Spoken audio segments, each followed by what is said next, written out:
राधे राधे साथियों, कैसे हैं आप? उम्मीद आप अपने घरों में अच्छे होंगे।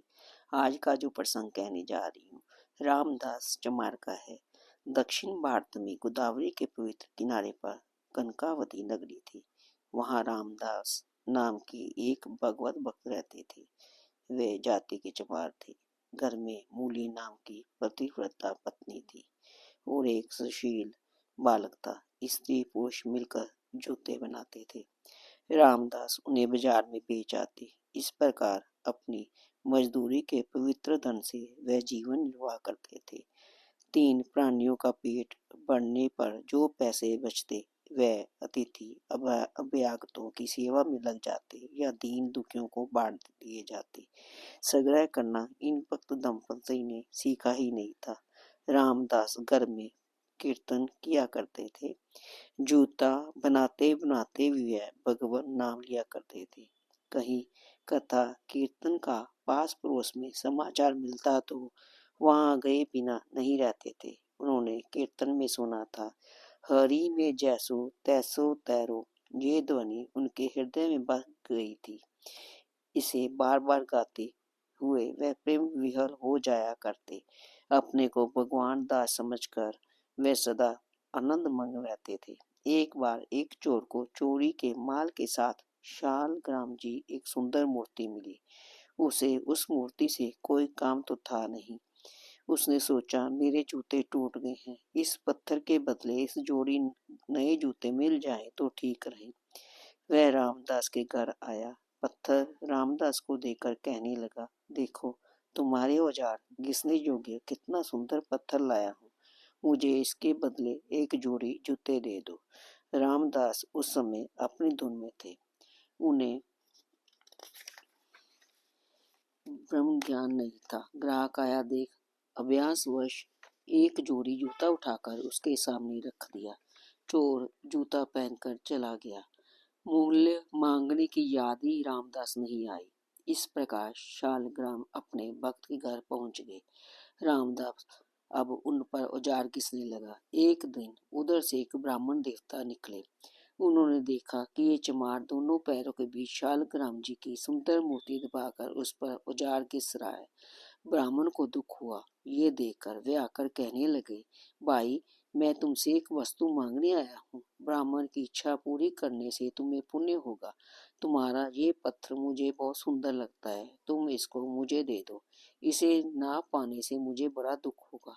चाहो तो इसके बदले 10-5 रुपए मैं तुम्हें दे सकता हूँ। रामदास ने कहा, पंडित जी ये पत्थर है तो बड़े काम का। ऐसा चिकना पत्थर मुझे आज तक नहीं मिला। पर आप इसको ना पाने से दुखी होंगे, अतः आप ही ले जाइए। मुझे इसका मूल्य नहीं चाहिए। आपकी कृपा से परिश्रम करके मेरा और मेरे स्त्री पुत्र का पेट भरे इतने पैसे मैं कमा लेता हूँ। प्रभु ने मुझे जो दिया है मेरे लिए उतना ही पर्याप्त है। पंडित जी मूर्ति पाकर बड़े प्रसन्न हुए। घर आकर उन्होंने स्नान किया। पंचामृत से शालग्राम जी को स्नान कराया। वेद मंत्रों का पाठ करते हुए षोडशोपचार से पूजन किया भगवान का। इसी प्रकार वे नित्य पूजा करने लगे। वे विद्वान थे, विधि पूर्वक पूजा भी करते थे, किंतु उनके हृदय में लोभ, ईर्ष्या, अभिमान, भोग वासना आदि दुर्गुण बड़े थे। वे भगवान से नाना प्रकार की याचना किया करते थे। रामदास अशिक्षित था, पर उसका हृदय पवित्र था। उसमें ना भोग वासना थी, ना लोभ था। ये रुखी सुखी खाकर संतुष्ट था। शुद्ध हो जा शुद्ध, पर सात्विक श्रद्धा से विश्वास पूर्वक वह भगवान का नाम लेता था। भगवान शालग्राम अपनी इच्छा से ही उसके घर आए थे। जब वह भजन गाता तो भगवान की मूर्ति पर औजार घिसने के लिए जल छोड़ता, तब प्रभु को लगता कोई भक्त पूर्ण सुख से मुझे स्नान करा रहा है। जब दोनों पैरों में दबाकर उस मूर्ति पर रखकर चमड़ा काटता, तब भाव में सर्वेश्वर को लगता उनके अंगों पर चंदन कस्तूरी का लेप किया कर जा रहा है। रामदास नहीं जानता था कि जिसे वह साधारण पत्थर मानता है वह शालग्राम जी है, किंतु वे अपने को सब प्रकार से भगवान दास मानता था। इसी से उसकी सब क्रियाओं को स्वात्मा भगवान अपनी पूजा मानकर स्वीकार करते थे। इधर से ये पंडित जी बड़ी विधि पूजा करते थे, पर वह भगवान के सेवक नहीं थे। वे धन संपत्ति के दास थे। वे धन संपत्ति की प्राप्ति के लिए भगवान को साधना बनाना चाहते थे। भगवान को जैसे कैसे रुचता, वे तो निस्वार्थ भक्ति के वश में थे। भगवान ने ब्राह्मण को स्वप्न दिया, पंडित जी, तुम्हारी ये अडम्बन पूर्ण पूजा मुझे तन की भी नहीं रुचती। मैं तो रामदास चमार के निष्कपट प्रेम से ही प्रसन्न हूँ। तुमने मेरी पूजा की है, मेरी पूजा कभी व्यर्थ नहीं जाती, अतः तुम्हें धन और यश मिलेगा। पर मुझे तुम उस चमार के घर प्रातःकाल ही पहुंचा दो। भगवान की आज्ञा पाकर ब्राह्मण डर गया। दूसरे दिन सवेरे ही स्नान आदि करके शालिग्राम को लेकर वह रामदास के घर पहुंचा। उसने कहा, रामदास, तुम धन्य हो, तुम्हारे माता पिता धन्य है, तुम बड़े पुण्य आत्मा हो। भगवान को तुमने वश में कर लिया है। ये भगवान शालिग्राम है, अब तुम इसकी पूजा करना। मैं तो पापी हूँ, इसलिए मेरी पूजा भगवान को पसंद नहीं आई। भाई, तुम्हारे जीवन पवित्र हो गया, तुम तो भव सागर से पार हो चुके हो। रामदास ने ब्राह्मण के चरणों में प्रणाम किया। उनका हृदय भगवान की कृपा का अनुभव करके आनंद में भर गया। वे सोचने लगे, मैं दीन, अज्ञानी, नीच जाति का प्राणी पापी हूँ। न मुझे सोच है, न सदाचार। रात दिन चमड़ा छीलना मेरा काम है। मुझे जैसे अदम पर भी प्रभु ने इतनी कृपा की। प्रभु, तुम सचमुच ही पति पावन हो। भगवान को एक छोटे सिंहासन पर विराजमान कर दिया उन्होंने। अब वे नित्य पूजा करने लगे। धंधा रोजगार प्रेम की बाढ़ में बह गया। वह दिन भर रात भर कीर्तन करते, कभी हंसते, कभी रोते, कभी गान गाते, कभी नाचने लगते, कभी गुमसुम बैठ रहते। भगवान के दर्शन की इच्छा से कातर कंठ से पुकार करते। दयाधाम जब एक ब्राह्मण के घर को छोड़कर इस नीच के जहाँ आए, तब मेरे नेत्रों को अपनी अद्भुत रूप माधुरी दिखाकर कृतार्थ करो। नाथ, मेरे प्राण तुम्हारे बिना तड़प रहे हैं।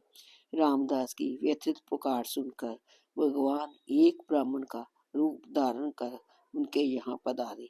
रामदास उनके चरणों पर गिर पड़े और गिड़गिड़ाकर प्रार्थना करने लगे, भगवान दर्शन दो, ऐसा उपाय बताइए। भगवान ने कहा, तुम इस दुराशा को छोड़ दो। बड़े बड़े योगी मुनि जन्म तप ध्यान आदि करके भी कदाचित ही भगवान का दर्शन पाते हैं। रामदास का विश्वास दिखने वाला नहीं था। वह बोले, प्रभु, आप ठीक कहते हैं, पर मैं नीच हूँ, पापी हूँ। मेरे पाप एक नीचता की ओर देखकर तो भगवान मुझे दर्शन कदापि नहीं दे सकते, परंतु मेरे वे स्वामी दीन बंधु हैं, दया के सागर हैं। अवश्य वह मुझे दर्शन देंगे, अवश्य वह इस अदम को अपनाएंगे। अब भगवान से नहीं रहा गया। वक्त की आतुरता एवं विश्वास देखकर वे अपने चतुर्भुज स्वरूप से प्रकट हो गए। प्रभु ने कहा, रामदास, ये ठीक है, जाति नहीं बदल सकती, किंतु मेरी भक्ति से भक्त का पद अवश्य बदल जाता है। मेरा भक्त ब्राह्मणों का, देवताओं का भी आदरणीय हो जाता है। तुम मेरे दिव्य रूप के दर्शन करो। रामदास भगवान का दर्शन करके कृतार्थ हो गया। जो सच्ची आत्मा होती है, उसमें कभी भी कोई निष्पाप, कोई कपट नहीं होता। वह तो भगवान के हर भक्त को भी अपना सा समझता है, उनके ऊपर भी कृपा करता है। तो भगवान उनके ऊपर कृपा क्यों नहीं करेंगे। साथियों, ये प्रसंग आपको कैसे लगा मुझे अवश्य बताइए। अगर कोई त्रुटि रह गई हो तो अवश्य मुझे बताया कीजिए, कमेंट किया कीजिए। आप मेरे प्रसंग को अवश्य सुनिए, आपको बहुत कुछ मिलेगा इसमें सुनने को। धन्यवाद।